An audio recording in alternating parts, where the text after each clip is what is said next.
na kuandika? So personally mujiandikia. Naam. So unapata different things zinani inspire over time, because niko naulizwa sana unafanya under which thematic area. Over time nimerealize I talk more about issues of gender and development, naongea sana about issues of democracy and governance. So umbrella big hapo naweza sema ni human rights. I advocate for human rights. So through art and poetry. I like to call myself an activist. The use of art for social change.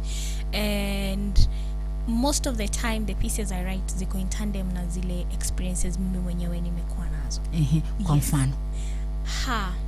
Kwa mfano. There's one I wrote in it where I am an African woman. Though by two yet raised by one, I am that statistic that thrived from this equation. Because alone is how she has always walked. In these narrowed paths of broadened thought I see her, lowering her pace and fastening her laces just to give us the very best. That was for my mom. Venye alikuwa a single parent. And the amount of work she had to do for us to be able to be where we are at. And I remember this one time alikuwa ananiambia, alikuwa msik, alikuwa hosi, akaniuliza, lakini wewe unafanyanga tu mashairi lakini hujaniandikia shairi hata moja. Considering she's like amengojea akasema no way. Akaniuliza, I am the one who pushed you to go to the studio. Hata moja tu yangu haipo. So it's so funny. I remember that time when she was very sick, I thought to myself, let me write something, maybe to cheer up. Yes. And that piece came. I was really hoping she'll get to like one day see me on stage. She's never seen me on stage as a spoken word artist. And unfortunately she didn't get to. Mungu amrehemu. Amen. But nilisema sasa it's fine. Unajua we have to like push her legacy forward. So I did a video for it that I'm supposed to release on May 14th for Mother's Day. Okay. So kama hiyo. When it comes to issues of governance, in 2007, during the post-election violence, my brother nilikuwa Shags and my brother was in Homa Bay at that time.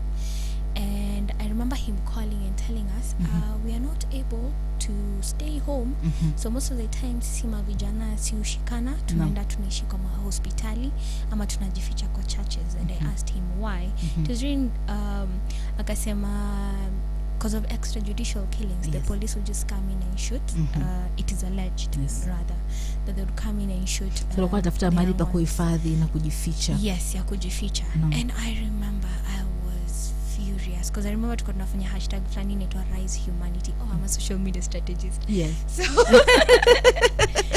Kofia ingine na ingine. It's okay. So, you're doing very well. Thank you. Yeah, don't be afraid, don't be shy of saying this thing. Your achievements ukupatiwa bure, you have worked hard. You know it's the biggest challenge women face nowadays. Yes. Umefanya sana, umejitolea, you have built a brand, worked so hard, you continue to work hard. Lakini unamba sizungumzie sana. You know. Yeah, don't talk about it. No. Blow your own trumpet. My friend, let me blow this trumpet. Yes. So I'm a social media strategist. Unaambia jisifu.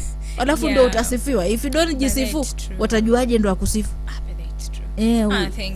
Thank you. Asante.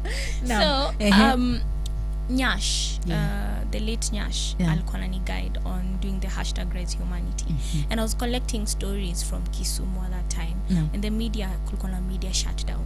So guys were not able to like really know what was going on that side. Yeah, but so social media was alive. Exactly. Yes. And social media was live. I was like, we could connect and you know. Yes. And I thought to myself, the best I can do as a social media strategist is bring up a team that's interested and let's push this thing on social media. So your pieces are motivated, they're inspired by experiences, by real life experiences. Yes. Even to the point where now I am doing corporate events. I'm engaging, like recently we had this research on top 100 most loved brands by BSD Group and Sinovate. But then again, you also bring in your own life experience. Wajua watu wengi katika spoken word wanafuata sherehe sana. Wanasema I am targeting our ndo social media, the young guys. But you've decided to pick a different line. Niche. Yeah, niche completely. Ya kwamba hii I am sending a message, I'm empowering, si ndio, I'm trying to bring change. And hell, unajua hiyo line ni ngumu sana ku break through. Why go the hard way? I didn't even realize it was the hard way. No, not even the hard way, the smart way. I didn't even realize it. You know how watu wanasemanga kitu ilinichagua, basi nilichaguliwa. So that's your calling. That's my Ilikupata tu hapo. Ilinipata hapo, cause when I was young, I faced bullying a lot. And most of the time, because I could not voice it, I would go back home, najikava na pillow, nina scream, ninalia. Or I go to nikiwa shule, ninaenda pale kwa washroom, kwa loo, ninalia. So I told myself when I got to campus, I was like, in high school, I was like, no, if I don't speak, someone else will be bullied the way I was. If I do not speak, I will not heal from my own wounds. If I do not speak, na expect nani speak on my behalf, And if God has given you a grace and an opportunity to be in platforms where you can talk for people, then why not? I remember kuna time you put your life so much out there on social media. I'm like, yes, because I want people to see my scars, to feel my vulnerability, to realize that they can also. So for you, poetry is healing. For me, it's healing. It's my space ya kuheal.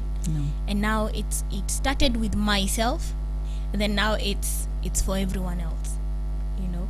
I don't want you to listen to my poetry and the Holy Spirit give me the words. I don't want you to listen to my poetry and just be like, I had fun. I want you to listen. Take something. Yes. Change your life, something, no matter how small. Thank you. Okay. Thank you. I wanted to remind you of the deepest scars that you've been hiding. The ones that you realize I need to open this up. Lakini hawoni, aren't you afraid that you're the vulnerability, exposing yourself to that, bringing people into your space? You don't feel like this is a bit too much? Someone has to do it. And I know it's not easy. Someone has to do it. Kuna even some conversations you can't even have with yourself, but here you are writing it down, speaking it, singing it. I realized the day, because there was a time I tried, I went through, kila mtu go through heartbreaks, and I told myself, sitasema, nitaiweka ndani. Man, I struggled. I was like, putting it out there is way easier, because then you have people who say, oh man, you're not alone, Tuko wengi. And it's not just tuko wengi for, how you can write a piece and one specific line, like there's this piece, the most recent thing I've had the hardest time to talk about is my mom's passing. And I talk about every other thing except this. I'm in that space because I lost my mom like last year, but niko na hiyo challenge. So I want to listen to what you, because I still have issues talking about it. I'll talk about other things as if she's still here. I know she's still here. My mom will do 1 2 3 4, lakini sijafika ile space ya kusema I can now release. I can't. I feel like if I do that, I will lose something. You will lose yourself. Yes. I'm not about to tear. Anyway, so how did you deal with that? My mom passed on in 2016. I will not lie. It's every day is a wake up call that she's no longer here, but it's a bit easier right now. That's why I think I'm even able to talk about it. how many years later? 7 years later. And the hardest, because I would say, oh yeah, my mom has passed, oh yeah, my mom was sick, but the hardest was to talk about culture. Let me read it for you, because now this one you just read. You can't explain. Okay. Everything is going to be all right. Hopefully one day I'll get to visit my mother's grave and tell you how culture robbed me of 7 years of communing with her. Maybe by then takuwa na enough guts za kuvent, could let go of this turmoil to the universe. Maybe by then nitakuwa able to mince my words, or could try to sound less angry, and I'll plainly narrate how culture loved my mom more than I. Everything is going to be all right. Is how I stop the tears from falling. You see, 7 years is a long time. to keep filling the 1,000-liter super drum. It's overflowing. I'm overthinking. I think I own a river somewhere by now. Niko sure tuna own rivers, Chinzuga. Don't worry. Okay, I'm not supposed to do this. It's okay. You know, days like today, you know, this Idul Fitri. Yeah, it's so amazing that somehow you landed on my desk today.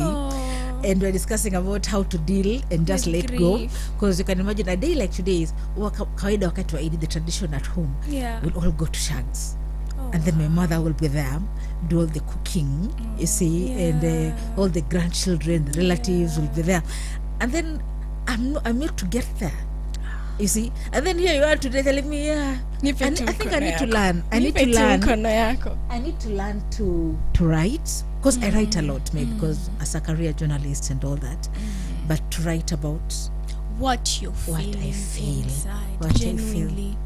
you know. Okay, I think we'll take a break.